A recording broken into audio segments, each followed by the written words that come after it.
কুমিল্লার ট্রিপল মার্টারের শুনানি হবে আজ। আলোচিত এই মামলাটি ডিবিতে হস্তান্তর করা হয়েছে। এই নিয়ে বিস্তারিত জানাতে সরাসরি যুক্ত হচ্ছেন সহকর্মী সুমন কবির। সুমন, আপনি নিশ্চয়ই আমাকে শুনতে পাচ্ছেন। সুমন, আপনি আমাদের জানাবেন শুনানি কখন শুরু হচ্ছে এবং সেই সাথে জানাবেন যে বর্তমান পরিস্থিতি আপনি কি দেখতে পাচ্ছেন। স্নেহা, আপনি যেটা বলছিলেন কুমিল্লার আদালতে আপনি জানেন ট্রিপল মার্টার যে হত্যাকাণ্ড, আলোচিত হত্যাকাণ্ড, সেই হত্যাকাণ্ড ডিবিতে হস্তান্তর করা হয়েছে।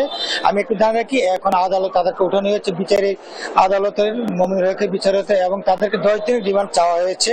আমি আপনাকে জানিয়ে রাখি, কুমিল্লা যে 8 জন আসামি গ্রেপ্তার করেছে, এই মামলায় 8 জনকে আদালতে আনা হয়েছে এবং আদালতে যে মামলাটা করেছে রিক্তা আক্তার, রুবি আক্তারের যে মেয়ে রিক্তা আক্তার, সে আমাদেরকে জানিয়েছেন সে এখন নিরাপত্তা নিতে ভুগছেন এবং তারা বলছেন যে আসামি পক্ষ থেকে তাদের উপর চাপ দেওয়া হচ্ছে মামলাটা যাতে তারা পরিচালনা না করে। তবে এদিকে এই নিরাপত্তা পুলিশ সাথে তারা দেখা করেছেন, পুলিশ বলছে তার নিরাপত্তা তাদেরকে দেওয়া হচ্ছে।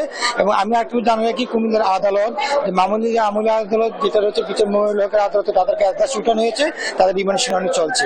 আর তুমি জানা কি এই আদালতটা ডিবিতে হস্তান্তর করা হয়েছে। ডিবির যে এসআই রয়েছে উনি আমাদেরকে জানিয়েছেন যে এটা তদন্ত চলছে এবং তদন্ত সাপেক্ষে পরবর্তীতে আসামি ধরার আরো প্রক্রিয়া চলছে। যেহেতু মামলাটি একটা চাঞ্চল্যকর হত্যা মামলা, আরেকটা জানা কি এই মামলা 38 জনকে আসলে যেহেতু এজার নামে মামলা করা হয়েছে, সেই মামলা মোতাবেক তাদেরকে আসলে ধরার জন্য প্রক্রিয়া চলছে। অজ্ঞাতনামা আরো রয়েছে 20 থেকে 25। সবকিছু মিলিয়ে বলা ছিল কুমিল্লার এই আদালত এবং কুমিল্লা মুরাদনগরের যে এলাকা পুরুষ শূন্য যে এলাকা রয়েছে, সেটা সত্ত্বেও এখনো মানুষ এই এলাকাতে যারা পুরুষ বসবাস করবে তারা আসলে যাচ্ছেন, তারা বলছে তারা আতঙ্কিত হয়েছে, যারা নিরপরাধ তারও এখন এলাকা ছাড়া হয়ে যাচ্ছে। এই ছিল কুমিল্লার যে মুরাদনগর করাবাড়ি যে হত্যাকাণ্ডের ঘটনা সর্বশেষ।